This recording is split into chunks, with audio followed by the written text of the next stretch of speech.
Dark Knights of Steel issue 2, Tom Taylor with Yasmin Putri on the art. And I guess the first thing we have to talk about with this, just to sort of skip to one of the big talking points, is that Jor-El in this universe is getting around a bit. You know what, though? Taking that this is a medieval style world, it checks out. He was the king. I was going to say, medieval king, getting around a bit. Yeah. It's just, we found out last issue that he's got a bat baby and that Bruce Wayne's his son. A bat bastard. Right. And then in this issue, we found out that he's got an Amazon daughter because he's got a daughter who's on Themyscira, who's basically this world's version of Supergirl, but it's not Kara, it's Zala Jor-El. Zala, yeah. Zala but Jor-El. she is blonde. She's the de facto Supergirl. Yes. So I didn't make the connection. She was Amazonian. I thought she was just there on Themyscira. I mean, I don't think they ever say who her mother is, but I assumed it was Hippolyta. But it makes. Well, wait. I was going to say I didn't think so. I didn't think she was Amazonian. I thought she was there because she's training. Not even just training. She's clearly in a relationship with. I assume it's Diana. Yeah, her and Diana. Yeah, so I assumed she was like, oh, I'm living there with her, right? Right. But either way, this is how Jor-El would, create the bond between Themyscira and. Do you know, you could be right. Yeah. It may just be that she's there for other reasons, but my instinct, because we found out last issue that Batman was a son of Jor-El, I immediately went, oh, he's got an Amazonian daughter too. But that would make sense too, that he's, got an Amazonian daughter, so now she has a claim. Yeah, it's like he's trying to unite all these different parts of the world. So the Amazons, so on and so on. United, just I personally took this as, this is still his daughter with Lara. That's right. That's what I thought too. It's conquest through marriage, essentially. Of send her to be with the princess of Themyscira. You may be right, but it's funnier if he knocked up Hippolyta. Yeah. Well, but then that makes them sisters because Hippolyta is. Look, if we're comparing this to Game of Thrones, this is right up the alley we should be going. Okay. Well, for the bad characters. Well, she's pretty angry. She does kill someone at the end of this issue. Bruce is holding Jor-El's dead body. The arrow through the eye, much worse than an arrow in the knee. So Batman goes all night, and he gets up to Green Arrow. Well, he actually saves Alfred first. He grabs an arrow that's about to hit him in the face. Which, something about Batman in this world saving Alfred when he's just died in real continuity, he's got an extra little sting to it. Yeah. But he gets to Green Arrow and chops off his arm immediately. Yeah. Which is it an alternate world if Ollie has both arms? I don't think it is. Signature, yeah. So that's pretty funny. Just in terms of referencing fantasy works, that this is inspired by Hobb Forrest. I'm assuming is a reference to Robin Hobb, prolific fantasy author. Oh, maybe. I also thought of Hobbs Bay in Metropolis. He just said Robin Hobb like I was supposed to know what the hell that was. Like, wait, do you mean Robin Hood? I'm pretty sure the Robin Hood comparison and all is already there, Connor. I mean, maybe Connor too, but also there's a Hobbs Bay in Metropolis that I thought maybe that was a reference to. But yours makes way more sense.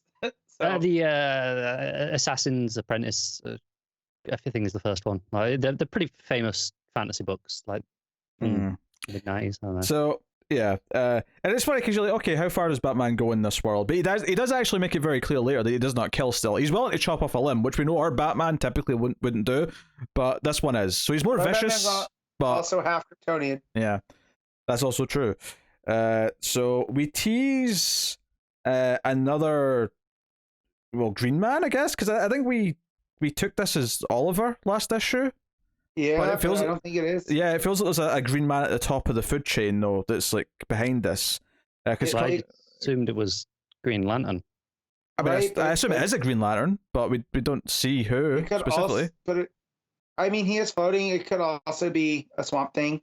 He's floating and says, "The ring told me to leave him." It's a Green Lantern. True. Yeah, we know it's a Green Lantern. We're not debating. Well, Green Matt Lantern. was just debating that. No. Oh, well, yeah, but Matt's being stupid for 30 seconds, that's fine. But but I'm saying that we didn't know it was a Green Lantern last issue, and we still don't know which Green Lantern it is. Even if it is a Green... it may not even be a Green Lantern that's normally a Green Lantern. This could be another character that's got a ring. Right. Oh, yes, that's just what we need. Tom Taylor introducing more Green Lantern crossovers. This could be like Jason Todd, for all we know, with a Green Lantern ring. Well, also, I was going off of mythology with with a swamp being the Green Man, and the fact that he was talking to Constantine. And then I forgot the part about the ring. Hey, Matt, it could be Alec Holland with a Green Lantern ring. You don't know. Right, true. It's possible. I think the fact that we're not showing, and we have some sort of flowing bits of fabric and the little bandages. Yeah. Yeah, it seems like he's maybe impoverished type, like one of those. He's unassuming. Just the whole Kingdom of Storms, a really good look because you have that like medieval looking city with the fortress, but then the lightning and stuff behind it, which is a really neat transition into the next page because it cuts into like Jefferson teaching the kids how to use their powers. I think it's a really nice transition away from the stuff that we were doing, with Batman and stuff in the forest was in this pouring rain storm. Yeah. Whereas here, it's actually quite sunny. It's it's very like tropical. It looks almost like medieval Spain. So and then you've got all these storms in the background. So here's a question. Jacob, this third kid, is this a completely new creation or is this from something? Yeah, I mean you gotta create something just to get rid of it. Yeah, there was a moment during this where I was like, "There's a third one. I think I know where this is going." Oh, for sure. Yeah. Like it was and the power he's got is interesting though. He can make it rain. Like he can control water. Yeah, which I like how in the different Pierces, each of them kind of split a weather power. Thunder's is a little bit different because it's more gravity kind of based. Thunder, lightning, rain, essentially. Yeah. So I do like that, but is it gravity based or is it a manipulation of the sound? I always took it as gravity based because she was making her maths. I think normally in normal continuity, probably. Yeah, but in here this specific, I think when we're taking the more magical approach and kind of making that weather more literal, I think it's more the sound of thunder that is being controlled, and it's powerful enough to create the earthquakes and stuff. Yeah, and Black Lightning points out as well that it's like they've not had someone who can control rain in the family for generations. So this is something they've expected to return for some time. Yeah. So it's curious. Oh man, a curious little detail there.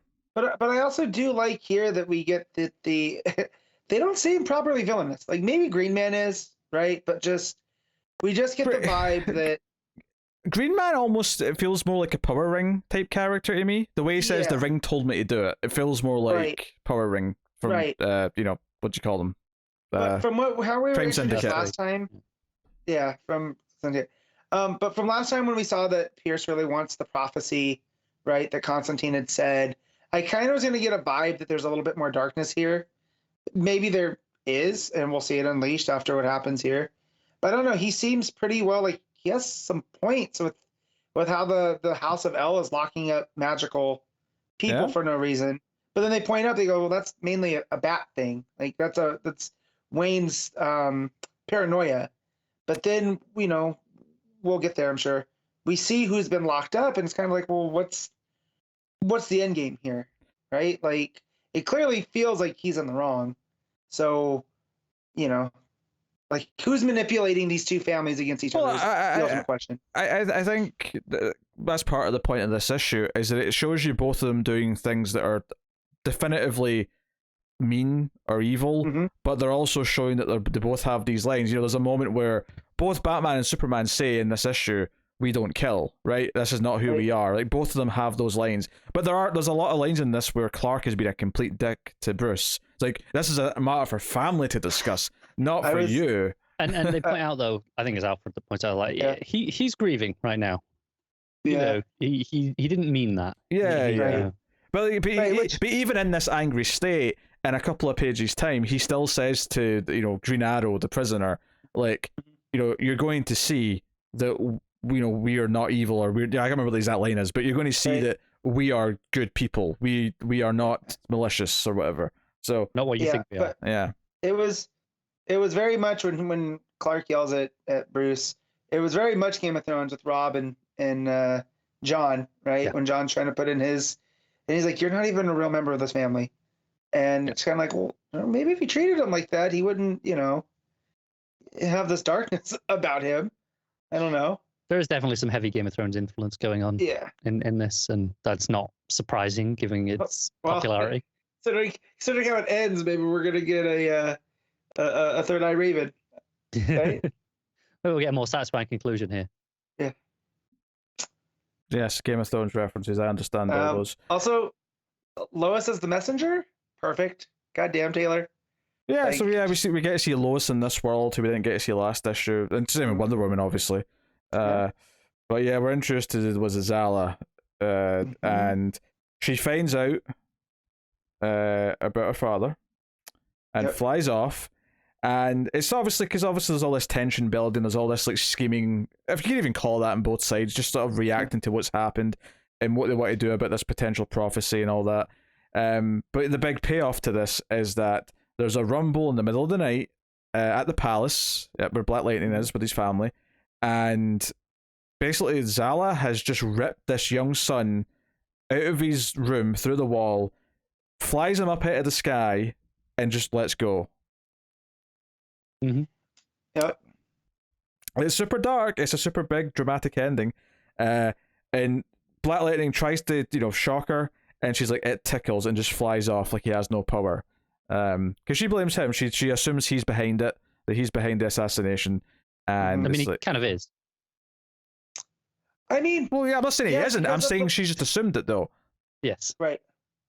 Well, she does the whole eye for an eye thing, and we all know in fantasy tropes how that ends up working, and it doesn't usually work out well. But yeah, I mean, he took her father. She takes his son. Also, I think that's why it's maybe important that she is a legitimate daughter, right, of the two. Because this is an act of war, not an act of war. This is a retaliation. It's a retaliation, but as opposed to just coming from someone who, we hired an assassin, they hired an assassin. This is family, and it's not, and I think the fact that she wears the colors, she has the same blue and the red cape, I think that tells me that she is probably a legitimate daughter, and that this now feels like it's sanctioned, as opposed to just, we're doing the behind the scenes stuff. Well, I think that makes it more important that maybe she does have that authority to kind of do an act like this, and it'll be read in a certain way. Right. Well, because they sent the messenger to her, to the Amazon Isle. So, and they knew what she would do. So if she is this loose cannon, they knew exactly what they were doing. Yeah, I think she is definitely a loose cannon. I don't know if I would say she has the authority in the sense that this is not a strategic decision that anyone has made, that she is. No. When I say she has the authority, I don't mean she has the authority from the elves, but I think that Pierce will see her as having that authority because and this just stokes who's ever Green Man is or working for in order to go back to the Game of Thrones comparisons. Using Batman is like when they use like I'm completely forgetting the name of the bastard. You're talking about Ramsay. Ramsay, thank you. Yes. Yeah, Ramsay Snow. Like, the idea of, okay, well, using the bastard, I can just like dismiss that. I can put distance between that, and it's not from my authority. He's acting on his own. I can disown him at any point. Whereas, here doing it under the L name legitimately makes it an actual act of war, as opposed to just something that they can disown. Well, there is no getting away from this from the L's now, and Pierce will see it that way. Well, it's an escalation, right? Is that they killed Jor-El, who was king. So now Clark's next in line, but we're going to assume that Laura's going to be the Queen Regent, right? Yeah. And then, so how do they respond?